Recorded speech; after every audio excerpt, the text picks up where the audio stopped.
नमस्कार। हम सब अपनी जिंदगी में एक सच्ची, एक स्थायी शांति और खुशी की तलाश में रहते हैं, है ना? ये एक ऐसी खोज है जो आप कह सकते हैं सदियों से चली आ रही है।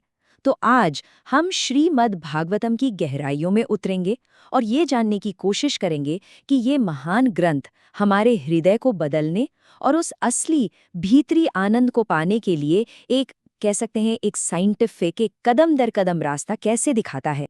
हमारा मन अक्सर बेचैन रहता है ना? अनगिनत इच्छाएं, नेगेटिव विचार, ये सब भरा रहता है। तो सवाल ये है कि हम अपने मन की इस अशांति और इन विकारों से छुटकारा कैसे पा सकते हैं?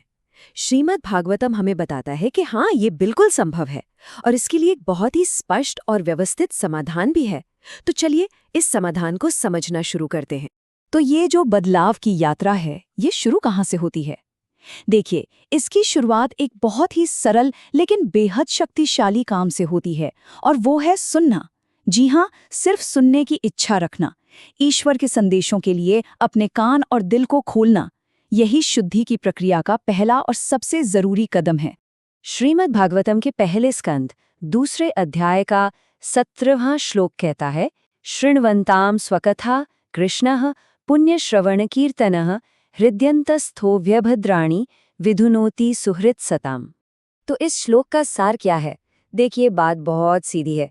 श्री कृष्ण हम सबके दिल में बैठे हैं और वो हमारे सबसे बड़े शुभचिंतक हैं, हमारे सबसे बड़े दोस्त। और सिर्फ जिस पल हमारे अंदर उनकी पवित्र कथाओं को सुनने की एक सच्ची इच्छा जागती है ना, वो खुद ब खुद हमारे दिल से उन सारी इच्छाओं को, उस सारी गंदगी को साफ करना शुरू कर देते हैं जो हमें परेशान करती है। और सबसे कमाल की बात क्या है जानते हैं? भगवान के संदेश वो उनसे अलग नहीं है। मतलब जब हम उनकी कथा सुनते हैं तो ये ऐसा है जैसे हम सीधे सीधे उनकी दिव्य उपस्थिति को महसूस कर रहे हैं। तो हमने सुनने की शक्ति के बारे में तो जान लिया, लेकिन सवाल ये है कि इसे अपनी जिंदगी में असरदार तरीके से कैसे उतारें? इसका जवाब हमें ठीक अगले श्लोक में मिलता है, जो हमें इसकी पूरी विधि बताता है।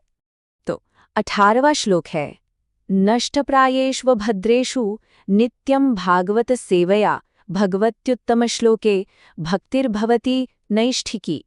ये श्लोक हमें दो बहुत ही प्रैक्टिकल कदम बताता है। पहला, नियमित रूप से भागवत कथा में शामिल होना, और दूसरा, किसी ऐसे व्यक्ति की सेवा करना जो इन सिद्धांतों पर सच में जीता है, यानी एक शुद्ध भक्त।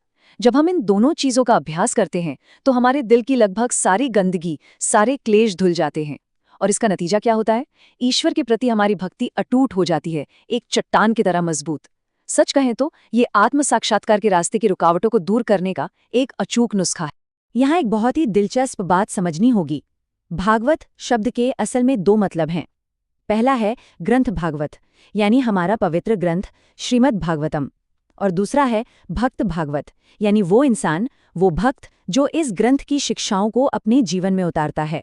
और ये श्लोक हमें बताता है कि इन दोनों में से किसी की भी सेवा करना, चाहे आप ग्रंथ का अध्ययन करें या फिर एक सच्चे भक्त से मार्गदर्शन लें, दोनों ही हमें आध्यात्मिक रास्ते की बाधाओं को पार करने में मदद करते हैं।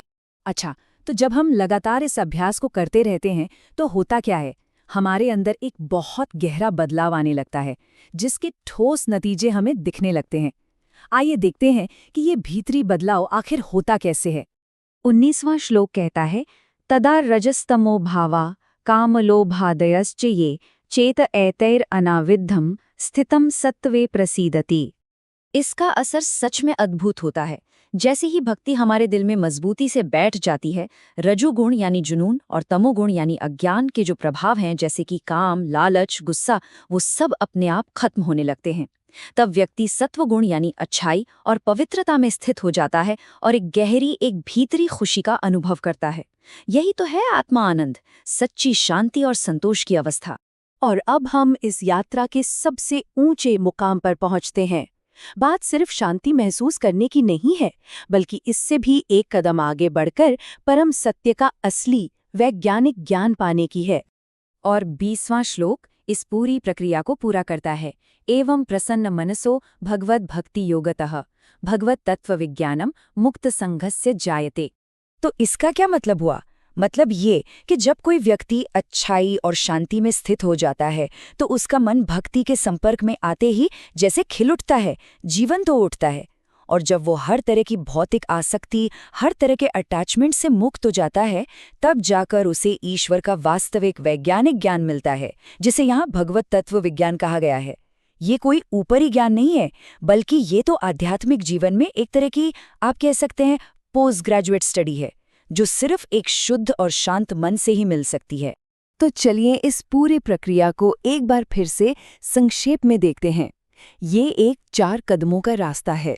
पहला, कृष्ण के संदेश सुने, जिससे दिल साफ होता है। दूसरा, भागवत की सेवा करें, यानी ग्रंथ या भक्त की, जिससे भक्ति मजबूत होती है। तीसरा, इसके नतीजे में व्यक्ति अच्छाई और शांति में स्थित हो जाता है। और फिर आखिर में चौथा कदम, उसे परम सत्य के विज्ञान की समझ आ जाती है। कितनी सुंदर और व्यवस्थित आध्यात्मिक यात्रा है ये, है ना? देखिए, ज्ञान की ये यात्रा कभी खत्म नहीं होती। अगर इन शिक्षाओं की गहराई में और उतरना चाहते हैं, तो हम आपको हमारे साथ जुड़ने का निमंत्रण देते हैं। हमारे साथ जुड़ने के लिए आपका बहुत बहुत स्वागत।